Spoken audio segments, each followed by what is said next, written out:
आज हम ऐसे ट्रेडिंग कंसेप्ट के बारे में जानने वाले हैं जिसे अगर आप सीख गए तो आपकी ट्रेडिंग स्टाइल हमेशा हमेशा के लिए बदल जाएगी।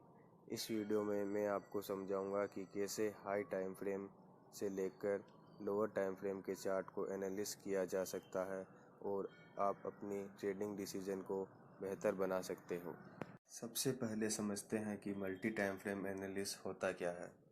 यह एनालिसिस का एक तरीका है जिससे आप पहले हायर टाइम फ्रेम का एनालिसिस करते हैं और फिर धीरे धीरे लोअर टाइम फ्रेम तक आते हैं।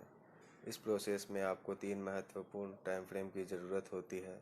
पहला time frame direction time frame होता है, जिससे का उपयोग आप मार्केट ट्रेंड समझने के लिए करते हैं कि मार्केट अप ट्रेंड में है या डाउन ट्रेंड में या साइडवेज मूव कर रहा है। दूसरा time frame behaviour time frame होता है। यह टाइम फ्रेम प्राइस के बिहेवियर के बारे में बताता है, मतलब प्राइस का बिहेवियर कैसा है, मार्केट स्ट्रक्चर ब्रेक हो रहा है या नहीं, वीक रिजेक्शन या डोजी कैंडल दिख रही है या नहीं। तीसरा time frame entry time frame होता है, जिससे आप ट्रेड एंट्री करते हैं। अगर प्राइस डाउन ट्रेंड में है तो आप सेल के लिए देखेंगे और अप ट्रेंड में है तो आप बाई के लिए देखेंगे। यह सिंपल रूल तो आपको पता ही है। ये जो टाइम फ्रेम आप यूज़ करोगे यह आपके ट्रेडिंग स्टाइल पर निर्भर करते हैं। अगर आप इंट्राडे करते हो तो आप 1 हॉर्स 15 मिनट और 5 मिनट का टाइम फ्रेम यूज़ करेंगे। इंट्राडे में पहले अपन ने वीडियो बना रखा है, अगर वो वीडियो नहीं देखा है तो आप चैनल पर जाके वह वीडियो देख लीजिए। और अगर आप स्विंग ट्रेडिंग करते हैं तो उसमें 4 घंटे का टाइम फ्रेम पे आपको ट्रेंड देखना है, या फिर आपको वन डे का कैंडल खोल के ट्रेंड देख के 4 घंटे पे डायरेक्शन देखना है और 1 घंटे या 30 मिनट पे आपको ट्रेड लेनी है।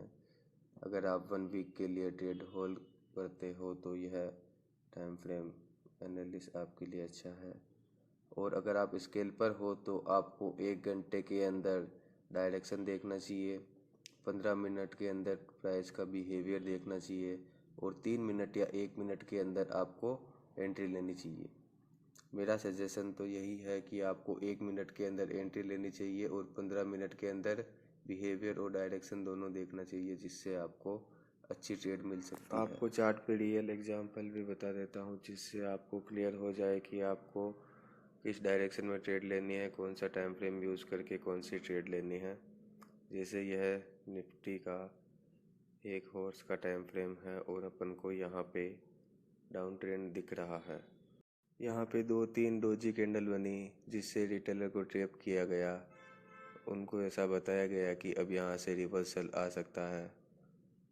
उसके बाद उनको यह भी कंफर्मेशन दी बड़ी ग्रीन कैंडल बना के कि अब यहाँ से रिवर्सल होगा, मार्केट अब ट्रेंड की ओर मूव करेगा।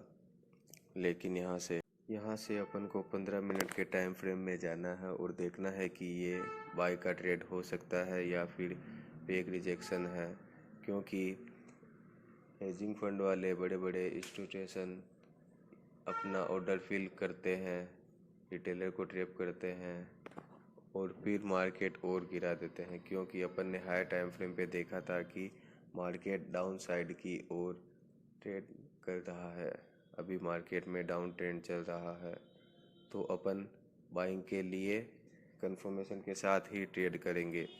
15 मिनट में अपन को यहाँ पता चल रहा है कि अभी यहाँ पर हम एक और ट्रेड प्लान कर सकते हैं। स्टॉप लॉस हमारा एंगल्फिंग कैंडल का हाई होगा, लो होगा और 1:2 1:3 का टारगेट आप अपने हिसाब से रख सकते हो। जैसे यहाँ भी अपन ने एक ट्रेड प्लान की, यहाँ पे एक बड़ी रेड कैंडल बनी और वापस ऊपर आकर हैमर बना दिया।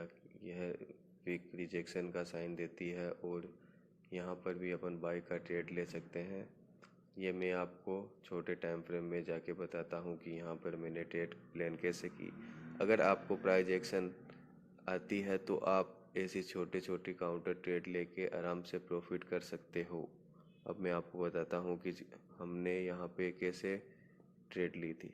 मैंने ये ट्रेड 5 मिनट के टाइम फ्रेम पे एनालिसिस करके ली थी। जैसा कि अपन ने बड़े टाइम फ्रेम पे देखा कि रिजेक्शन आया है तो छोटे टाइम फ्रेम पे भी रिजेक्शन आएगा।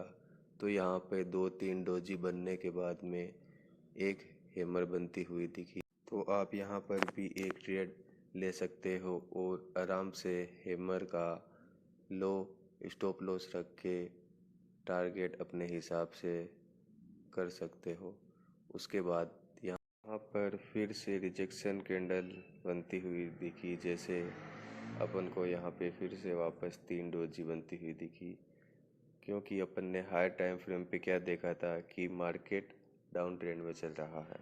तो अपन डाउन ट्रेंड की ट्रेड पर ही फोकस करेंगे।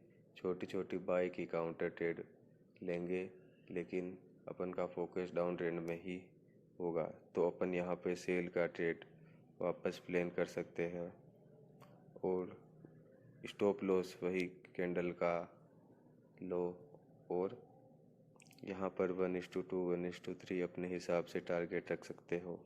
अब मैं आपको 1 मिनट के टाइम फ्रेम पे भी कुछ एग्जांपल दे सकता हूँ, जिससे आप क्लियर हो सके और आपको मल्टी टाइम फ्रेम एनालिसिस का पता चल सके। जैसे यहाँ पर डबल टॉप बना और जैसा कि अपन को हायर टाइम फ्रेम पे पता है कि मार्केट डाउन ट्रेंड पे ही चल रहा है, तो अपन डाउन ट्रेंड की ट्रेड लेने का ही सोचेंगे। यहाँ पर डबल टॉप बना और अपन डबल टॉप ब्रेक होने तक का वेट करेंगे। उसके बाद अपन यहाँ पर ट्रेड प्लान करेंगे और यहाँ पर अपन को बड़ी रिजेक्शन कैंडल डोजी कैंडल बनती हुई दिखी। उसके बाद में बड़ी बड़ी कैंडल बड़ी रेड कैंडल, इसमें ना विक है, केवल बॉडी ही है। इस कैंडल को आप अगर प्राइस एक्शन जानते हैं तो आपको पता है इस कैंडल को क्या बोलते हैं। ये बड़ी बड़ी मारुबुजू कैंडल है। इससे पता चलता है कि यहाँ से सेलिंग हो रही है, तो अपन यहाँ पर भी सेल का ट्रेड लेंगे और अच्छा प्रॉफिट करेंगे। यहाँ पर अगर ऐसी बड़ी बड़ी कैंडल बनती हुई आपको दिखे तो आप यहाँ बड़ा टारगेट रख सकते हो और आपका टारगेट भी आराम से अचीव हो जाएगा। तो इस प्रकार आप टाइम फ्रेम के कंफर्मेशन से ट्रेड प्लान कर सकते हैं और अच्छा प्रॉफिट कर सकते हैं। अगर आपको प्राइस एक्शन भी नहीं आता और प्राइस एक्शन का वीडियो चाहिए तो कमेंट में प्राइस एक्शन लिखिए, मैं उसका वीडियो भी अपलोड कर दूंगा।